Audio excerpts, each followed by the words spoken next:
Olá pessoal, tudo bem? Hoje a gente vai estar falando sobre sistemas de comunicação de dados.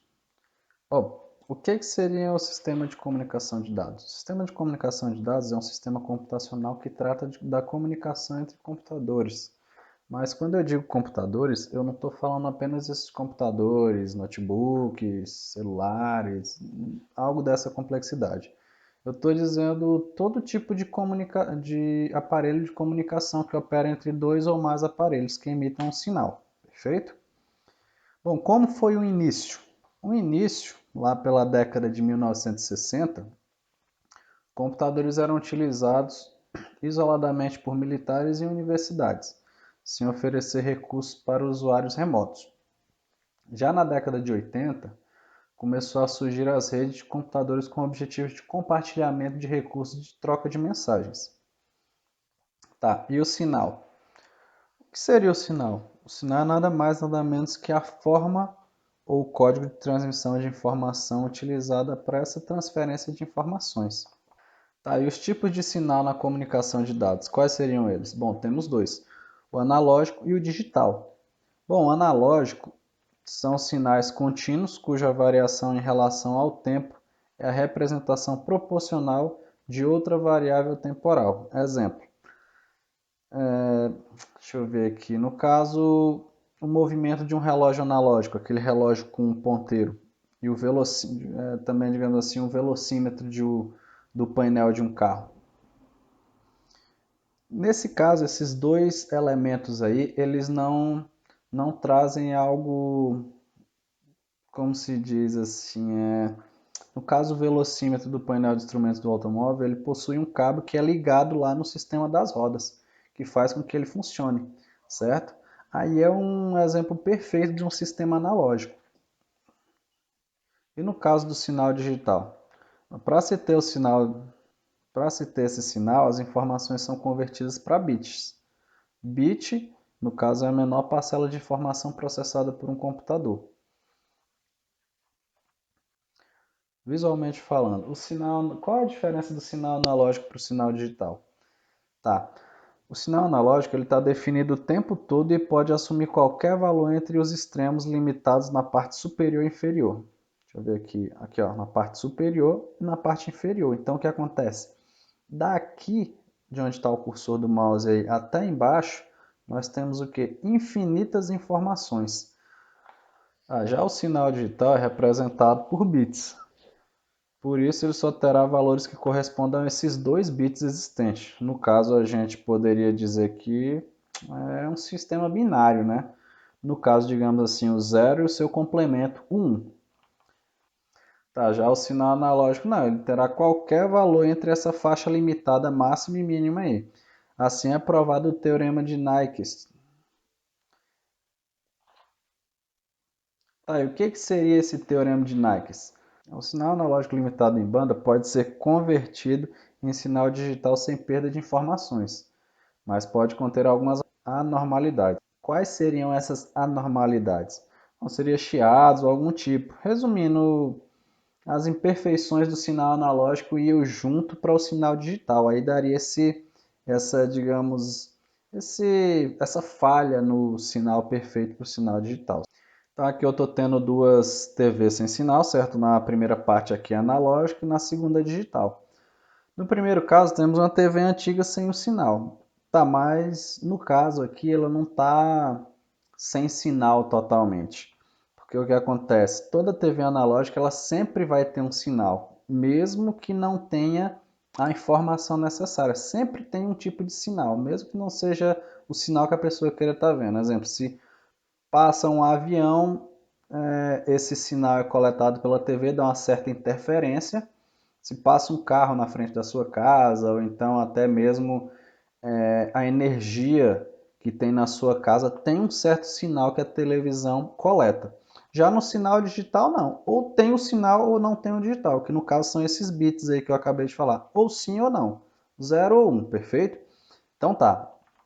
Aqui nós temos um exemplo musical, no caso, né? O disco de vinil e o CD. Tá, aqui temos duas imagens, a primeira sendo a parte de um disco de vinil aumentado em um microscópio. Aqui, se você for perceber, dá para ver onde são os sulcos onde a agulha do toca-discos passa e toca a música nos alto-falantes. Já na segunda imagem, nós temos um CD colocado uma parte do CD colocado no microscópio e é visto até que as informações são apenas dois tipos, um traço curto e um traço mais longo. Novamente aquela ideia do sistema binário que vimos aqui e também lá no código Morse, quando temos as letras a partir daquele código. Tá, esses sulcos que passam pela agulha desses toca-discos trazem mais informações ao nosso ouvido. Por isso que muitos músicos com o ouvido absoluto preferem o som do disco de vinil, devido a essas frequências que trazem no disco de vinil, nas quais no CD elas são bastante reduzidas. E a conversão do sinal? Para essa transferência de informações, temos alguns aparelhos que convertem os sinais emitidos. Vamos lá.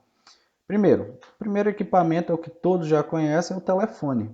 Esse telefone é o aparelho que converte um som analógico de pressão, feito pelo nosso esôfago, passando pelas cordas vocais, emitindo um som. Aí o telefone capta esse sinal e converte para um sinal eletrônico. Ele acaba, digamos assim, eliminando algumas frequências, mas entregando a mensagem dita ao receptor.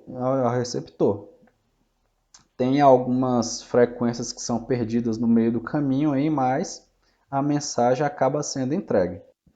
Aí temos o codec, que é a sigla de codificador, que é um instrumento que prova aquela teoria de Nyquist que eu tinha falado anteriormente, que é a transferência de um sinal analógico a um sinal digital sem prejuízo de informações. Resumindo, toda informação é passada.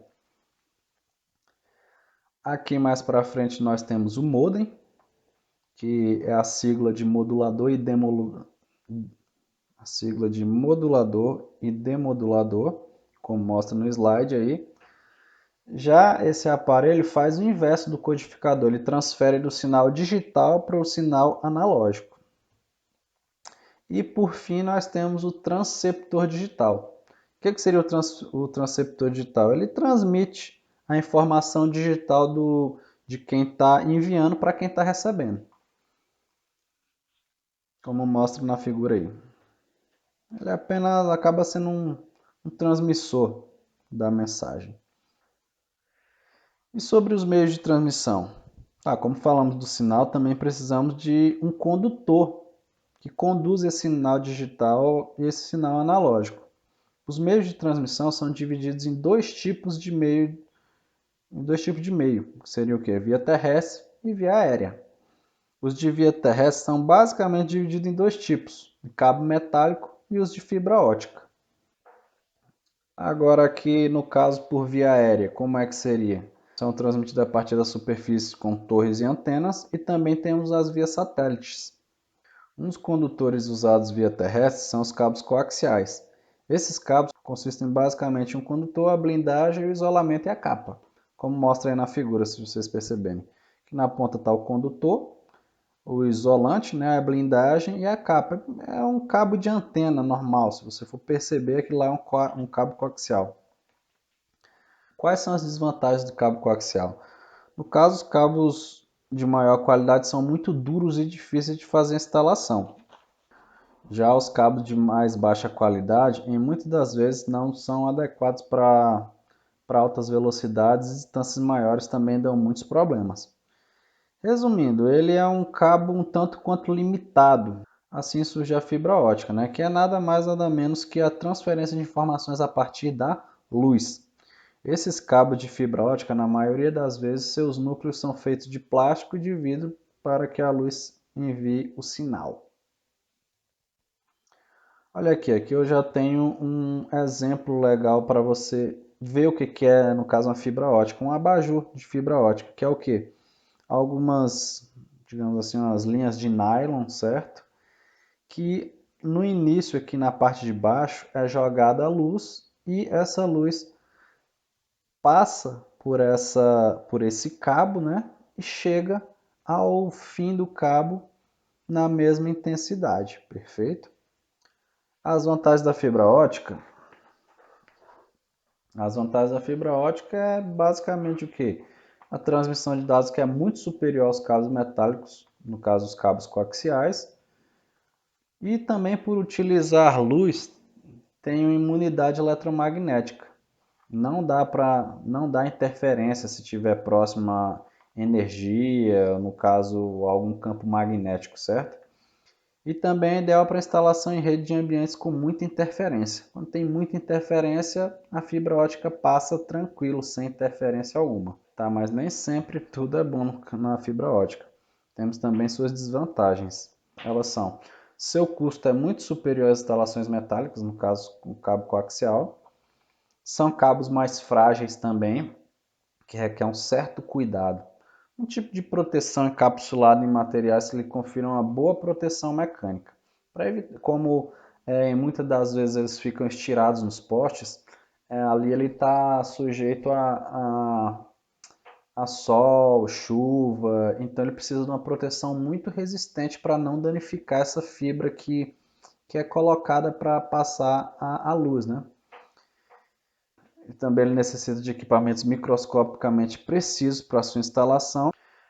Por isso que às vezes você passa e vê um poste com rolo de fios. Ali no caso é a fibra ótica que, para não ser remendada, apenas foi enrolada ali mesmo, certo?